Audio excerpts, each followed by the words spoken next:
Iris POV. यहां तक भी लोगों के शोर शराबे की आवाजें पहुंच रही थीं। प्रोटेक्टिव सूट्स पहने लोग एक ऑर्डरली फैशन में इधर उधर घूम रहे थे और उनके बीच हथियारबंद सोल्जर्स हर तरफ नजर आ रहे थे। फौरन तैनात किए गए रिसर्चर्स लाशों को स्कैन कर रहे थे, उनके अंगों को मेटल केबल टाई से जोड़ रहे थे और उन्हें आइसोलेशन कैप्सूल्स में डाल रहे थे। जैसे ही कोई लाश कैप्सूल के अंदर जाती, उसे पूरी तरह सील कर दिया जाता और बाहर की विंडो पर एक वार्निंग मैसेज चमकने लगता। सोल्जर्स उन कैप्सूल्स को एक खास ट्रक पर लादकर रवाना हो गए। इस बीच मुझे फर्स्ट एड दी गई और पूरी तरह डिसइंफेक्ट किया गया। मेरे बगल में किम हायून अपने हाथ पर पट्टी बांध रहा था। न सिर्फ उसकी हथेली बल्कि और भी कई जगहें हल्की फटी हुई थीं और उनसे खून निकल रहा था। जब मेरी नजर उसके खुले हुए आर्म पर मौजूद पुराने निशानों पर पड़ी तो उस दिन की यादें ताजा हो गईं। वह दिन जब मटेओ को सीजर पड़ा था और छत से गिरने से ठीक पहले उसने किम हायून के हाथ पर काट लिया था। आखिर किम हायून ने मटेओ को बचाते वक्त क्या सोचा होगा, यह आज भी एक अनसुलझा सवाल है। ठीक है, इधर देखो। मेडिकल स्टाफ ने मेरी आंखों में रोशनी डाली। वे उस मॉन्स्टर के गिरने के कुछ ही देर बाद पहुंच गए थे और आते ही उन्होंने मुझे एक इंजेक्शन दिया था। कहा गया कि यह मुमकिन इन्फेक्शन से बचने की तैयारी है। उन्होंने यह भी जोड़ा कि अभी यह कहना मुश्किल है कि वह चीज किसी इन्फेक्टेड का म्यूटेशन थी या किसी एक्सपेरिमेंट का नतीजा। सब हो गया।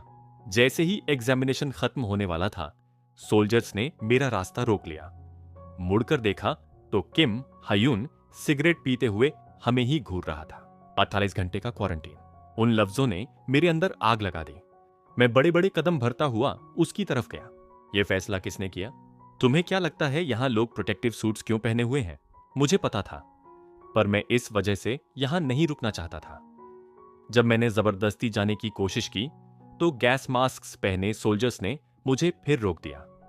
मास्क के अंदर का चेहरा जाना पहचाना था। ट्रेनिंग के दौरान हमारी कुछ बार बात हुई थी और हम आइलैंड पर एक ही ग्रुप में थे। उनसे लड़ना मेरा इरादा नहीं था, इसलिए मैं मुड़ा और किम हायून को देखा। ट्रीटमेंट के बाद वह बहुत थका हुआ लग रहा था। जिद मत करो।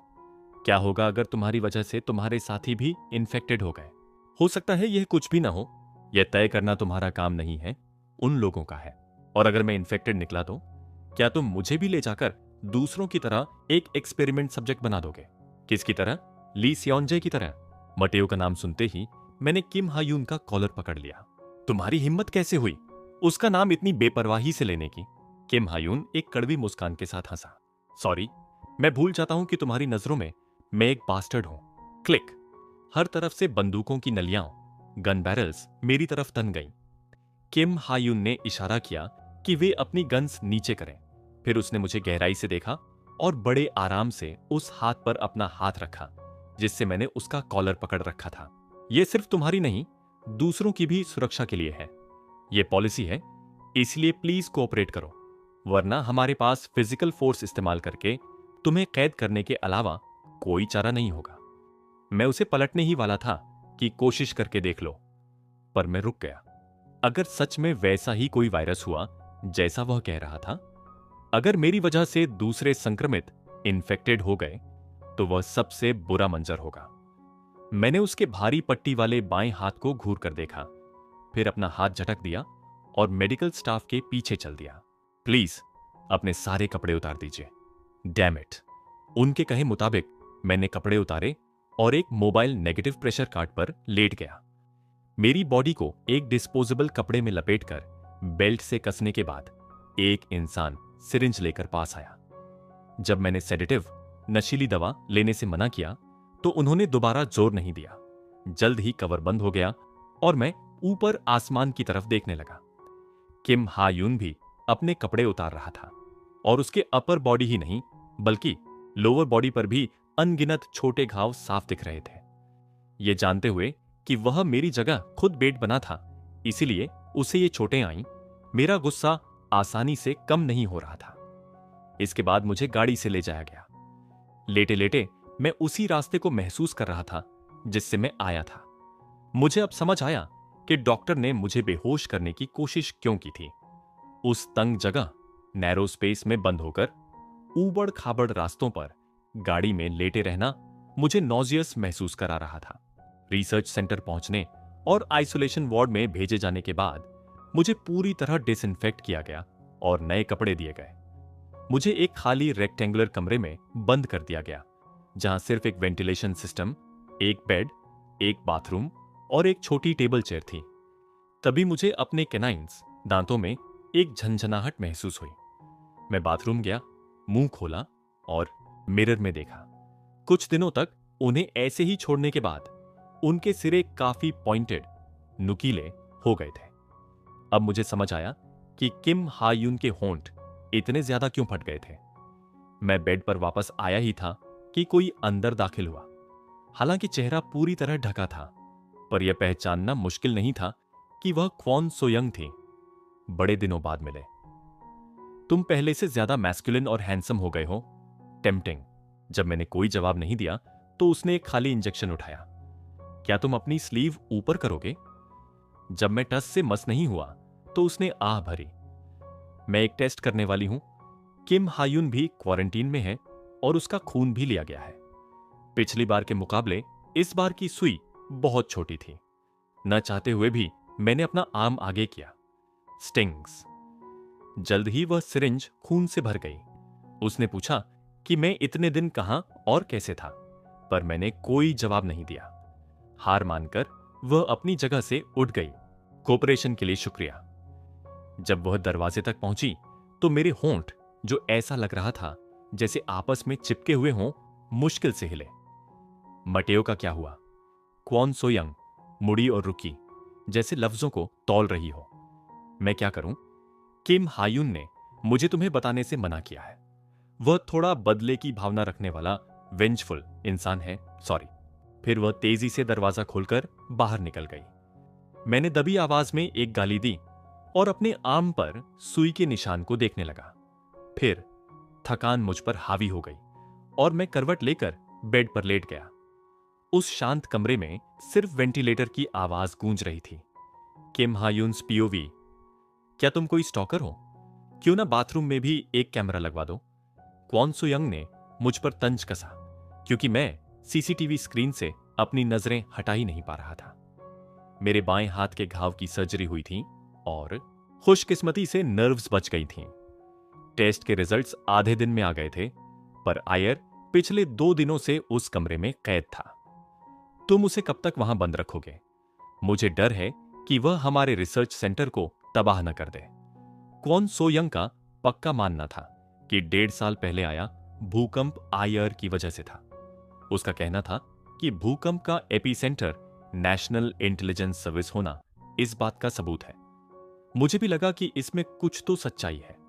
हालांकि इस बात के पूरे चांसेस थे कि वह खुद इस बारे में नहीं जानता। अगर ऐसा है तो वह ट्रिगर क्या था? क्या हमें उसे जिंदगी भर वहीं बंद रखना चाहिए? मेरे लफ्जों पर क्वॉन सोयंग सोच में पड़ गई। एक रिसर्चर के तौर पर उसे इसमें कोई बुराई नहीं लगी। वे उसे ड्रग्स देकर उसकी पावर्स इस्तेमाल करने से पहले ही काबू कर सकते थे। लेकिन मैं आयर को जिस नजर से देख रहा था, वह कोई रिसर्च वाली नजर नहीं थी। यह एहसास होते ही उसे आने वाले वक्त को लेकर और भी ठंडा, चिल्ड महसूस हुआ। मुझे नहीं पता। मैं फिलहाल अपने नए दोस्त से मिलने जा रही हूं। क्वॉन सोयंग को उस नए मॉन्स्टर में बहुत इंटरेस्ट था। वह यह जानने के लिए बेचैन थी कि उसे किसने, क्यों और कैसे बनाया। मॉन्स्टर हो या कुछ भी, मेरा फोकस सिर्फ एक ही चीज पर था। मैं हाथ पर थोड़ी टिकाए स्क्रीन पर गड़ा हुआ था। आयर पूरा दिन बेड पर बैठा दीवार को घूरता रहता था। उसका यह अंदाजा उसकी मां से मिलता जुलता था जब वह छोटी थी, जिससे मुझे अजीब सी फीलिंग आती थी। क्या वह दरवाजे की छोटी खिड़की से किसी के आने का इंतजार कर रहा था? मैं क्यों चाहता था कि वह इंसान मैं ही हूं? डैम इट, ये फालतू के ख्यालात। मैंने अपनी दुखती हुई टेंपल्स को दबाया और धीरे से अपनी जगह से उठा। मैं बाहर निकला, एलिवेटर से ऊपर की फ्लोर पर गया, जहां खड़े गार्ड्स पीछे हट गए। अपना कार्ड स्वाइप करके मैं अंदर गया, जहां मेरी मां लेटी हुई थी। हर दिन सफाई होने के बावजूद वहां की उस खास बदबू, स्टेंच से पीछा नहीं छूटता था। केयरगिवर बाहर चली गई और मैं बिस्तर के पास गया। क्या तुम मुझे सुन सकती हो? योना की वही औलाद जिससे तुम इतना मिलना चाहती थी यहीं है, इसी बिल्डिंग में तुम्हारे पास। जैसा कि उम्मीद थी, कोई जवाब नहीं मिला। मेरी मां अक्सर आदत के तौर पर कहा करती थी, योना एक स्पेशल रिसोर्स है और वह हमें ऐसी चीज दिखाएगी जो हमने पहले कभी नहीं देखी। इसीलिए उसे योना के होने वाले बच्चे से बहुत उम्मीदें थीं। एक स्पेशल बच्चा पैदा हुआ, बिल्कुल वैसा ही जैसा तुमने कहा था। आयर के जरिए मैंने ऐसी इमोशन सीखी जो मैंने अपनी जिंदगी में कभी महसूस नहीं की थी। उसके जरिए मैंने एक ऐसी दुनिया के बारे में जाना जिसका मुझे कोई तजुर्बा नहीं था। यह कभी मीठा लगता तो कभी बहुत कड़वा और दर्दनाक। पहले मुझे लगा यह सिर्फ जिज्ञासा, क्यूरियोसिटी है, पर अब लगा कि शायद ऐसा नहीं था। लेकिन मुझे यह बहुत देर से एहसास हुआ, मुझे क्या करना चाहिए। बदकिस्मती से उस सवाल का कोई जवाब मुझे नहीं मिला। मैंने बेजान नजरों से लाइफ सपोर्ट डिवाइस के ग्राफ्स को देखा, फिर सीधा खिड़की के पास जाकर बाहर देखने लगा। आसमान में काले बादल छाए थे, जैसे बारिश होने वाली हो, और पूरा शहर सलेटी ग्रे हो चुका था। Iris POV isolation. पृथकवास के दूसरे दिन किम हा यून मुझसे मिलने आया। वह खाली हाथ नहीं था, उसके पास एक छोटा बॉक्स था। जब उसने बॉक्स खोला तो उसमें वे चीजें थीं जो मैंने यूनिट के अपने लॉकर में छोड़ी थीं। एक बाइबल, वर्जिन मेरी की एक छोटी मूर्ति, एक क्रूसीफिक्स नेकलेस, क्रूज का हार, और वह मिलिट्री नाइफ जो मुझे किम हा यून से तोहफे में मिली थी। चाकू के हत्थे में जरा वह नीला रत्न, ब्लू जूल, अभी भी अपनी खूबसूरत चमक बिखेर रहा था। जब मैं चीजें समेटकर वापस बॉक्स में रख रहा था तो किम हा यून के होंठों पर एक मुस्कान तैर गई। मुझे लगा था तुम इस चाकू को फेंक दोगे, मैं इसे बेचने वाला हूं, यह नकली तो नहीं है ना? उसकी माथे की लकीरें एक अजीब से अंदाज में सिकुड़ी। उसने पूछा कि क्या देने वाले के सामने ऐसी बात कहना बहुत ज्यादा नहीं है, और क्या मैं वाकई इसे बेचने वाला हूं? पर मैंने कोई जवाब नहीं दिया। मैं अपने स्वाभिमान, प्राइड से ज्यादा जरूरत, प्रैक्टिकलिटी को अहमियत देने वाला था। अगर इसे बेचकर ऑर्गेनाइजेशन की मदद हो सकती थी तो मुझे इसमें कोई बुराई नहीं लगी। फिर बिना कुछ सोचे मैंने वह क्रूसीफिक्स नेकलेस अपने गले में पहन लिया। मैंने अपनी आंखें मूंद लीं, क्रॉस को चूमा, साइन ऑफ द क्रॉस बनाया और एक छोटी सी प्रार्थना की। यह देखकर किम हा यून की आंखें तेज हुईं, पर उसने बड़ी सफाई से अपनी भावनाओं को छिपा लिया और एक हल्की मुस्कान ओढ़ ली। जैसा कि तुमने सुना होगा, टेस्ट रिजल्ट्स नॉर्मल आए हैं। मेरी नजर उसके बाएं हाथ पर गई। इससे पहले कि मैं पूछ पाता कि वह ठीक है या नहीं, उसने अपना पट्टी बंधा हाथ ऊपर करके मुझे दिखाया। शुक्र है नस, नर्व बच गई, फिक्र मत करो। मैं फिक्र नहीं कर रहा था। अगर तुम्हारा हाथ कट भी जाता तब भी मुझे कोई फर्क नहीं पड़ता। ठीक है, मैंने बस अंदाजा लगा लिया और तुम्हें परेशान किया, सॉरी। उसके इस तुरंत माफी मांगने वाले बर्ताव पर मैंने अपनी आंखें सिकोड़ी। यह इंसान आज इतना विनम्र, हम्बल क्यों हो रहा है? वह फिर से किसे धोखा देने की साजिश रच रहा है? मेरे शक को भांपते हुए किम हा यून ने बात बदल दी। क्या तुम यह जानने के लिए उत्सुक नहीं हो कि हम पर हमला किसने किया था? क्या वह कोई इंसान था? उसने धीरे से सिर हिलाया। सही मायने में कहें तो वह कभी इंसान हुआ करता था। जब उन्होंने उसे डेसेक्ट, चीर फाड़ किया तो अंग इंसानी थे, पर बाहरी खाल, आउटर स्किन इतनी सख्त धातु जैसी थी कि उस पर गोलियों का कोई असर नहीं हो रहा था। इसका मतलब था कि उस दिन चली गोलियां उसकी खाल में धंस तो गई थीं, पर कोई नुकसान नहीं पहुंचा पाई। क्या यह भी उसी लैब ने बनाया था? मैं डेटा ढूंढ रहा हूं। वह लैब 100 साल से भी ज्यादा पुरानी है। अगर हम सुरागों का पीछा करते रहे तो कुछ न कुछ जरूर मिलेगा। क्या होगा अगर उस गुफा में और भी ऐसे हुए तो? यही बात उसे भी परेशान कर रही थी। अगर सिर्फ एक होता तो किस्मत की बात थी, पर अगर और भी हुए या उससे ज्यादा ताकतवर हुए तो बड़ी मुसीबत हो जाएगी। हम अपनी पूरी फौज लगा सकते थे, पर अगर यह खबर बाहर निकल गई तो लोगों में दहशत फैल जाएगी, जो एक और सिरदर्द होगा। बूढ़े, ओल्ड मैन तक खबर पहुंच गई होगी। वे लोग पैसों के भूखे हैं, इतनी आसानी से हार नहीं मानेंगे। ऑपरेशन कुछ ही दिनों में शुरू हो सकता है। जाहिर है मिलिट्री की मदद ली जाएगी। हम भी इसमें शामिल होंगे, जैसी तुम्हारी मर्जी। उसके बाद बातचीत रुक गई और हमारे बीच एक खामोशी छा गई। क्या मुझे मटेओ के बारे में पूछना चाहिए? मैं कई बार हिचकिचाया। मेरे अंदर उसके लिए तड़प भरी थी और मेरे भाइयों के अंदर भी। पर अगर मैंने पूछा तो क्या मैं वापस जा पाऊंगा? क्या मैं फिर यहां फंस जाऊंगा? किम हा यून ने मेज पर अपने हाथ मोड़कर सिर टिका लिया। सिर्फ उसकी आंखें मेरी तरफ थीं और हर बार पलक झपकाने पर उसकी लंबी पलकें हिल रही थीं। उसकी सफेद त्वचा थोड़ी ठंडी लग रही थी, पर उसके फीचर्स इतने खूबसूरत थे कि कोई भी मुड़कर देखे। अब मुझे समझ आया कि बेक स्योल क्यों उसकी इतनी तारीफ करती थी। मटेओ से मिलना चाहते हो? उसने पूछा और मैंने कोई जवाब नहीं दिया। वह यहीं है, इसी बिल्डिंग में, जैसा कि मैंने अंदाजा लगाया था। हिचकिचाहट के बाद मैंने आखिरकार सिर हिलाया। वह मुस्कुराया और उठ खड़ा हुआ। चलो। वह पहले बाहर निकला और मैंने एहतियात के तौर पर बॉक्स से वह डैगर निकालकर अपनी वेस्ट बैंड में छिपा लिया। मैं उसके पीछे एलिवेटर में गया और हम ऊपर की मंजिल पर पहुंचे। हम हॉलवे से गुजरे, जहां एक कमरे से एक नर्स बाहर निकल रही थी। उसने किम हायुन को झुककर सलाम किया। दरवाजे की झिरी क्रैक से मुझे एक इंसान की झलक दिखी जो पूरी तरह पट्टियों में लिपटा हुआ था। वह कौन था? इससे पहले कि मैं सोच पाता, किम हायुन आगे निकल चुका था। वह आखिरी कमरे के सामने रुका और वार्ड के बाहर लिखे नाम को देखकर मेरा दिल जोर से धड़कने लगा। मेरा हाथ दरवाजे पर था, पर मैं उसे खोल नहीं पा रहा था। मैंने अपने होंठ कसकर काट लिए। पिछली बार का वह मंजर मेरी आंखों के सामने घूमने लगा। मुझे पता था कि वह ठीक हो रहा है, पर किस हद तक यह नहीं पता था। मेरी हिचकिचाहट देख किम हा यून ने बिना सोचे दरवाजा खोल दिया। वह जाना पहचाना सिर देखकर ऐसा लगा जैसे मैं अब भी रो पड़ूंगा। खिड़की के बाहर देखता हुआ वह शख्स यकीनन माटेओ ही था। मैं उसकी तरफ बढ़ा तो उसने मेरी मौजूदगी महसूस की और मुड़ा। मैं उसके ठीक सामने ठिठक गया। उसकी आंखों में मेरे लिए कोई गर्माहट नहीं थी। वह मुझे देखकर हैरान और परेशान लग रहा था। ह्यूंग, मेरी आवाज कांप रही थी, पर मटेओ का चेहरा बिल्कुल शांत था। तुम कौन हो? इस झटके ने मेरा दिमाग सुन्न कर दिया। किम हायुन, जो मेरे बगल में आ चुका था, उसने मेरे कंधे पर हाथ रखा। क्या हुआ? मैंने उसकी तरफ देखा। जैसा कि तुम देख रहे हो, उसकी शारीरिक हालत सुधरी है, पर उसने अपनी याददाश्त खो दी है। मुझे यकीन नहीं हो रहा था। मैं चिल्लाना चाहता था कि यह सुधार नहीं है, पर बाहर से देखने पर वह सही कह रहा था। उसका रंग और उसकी आंखें सब पहले से बेहतर थीं। मैंने अपनी तकलीफ छिपाई और उसके सामने घुटनों के बल बैठकर उसे देखने लगा। तुम मुझे नहीं जानते?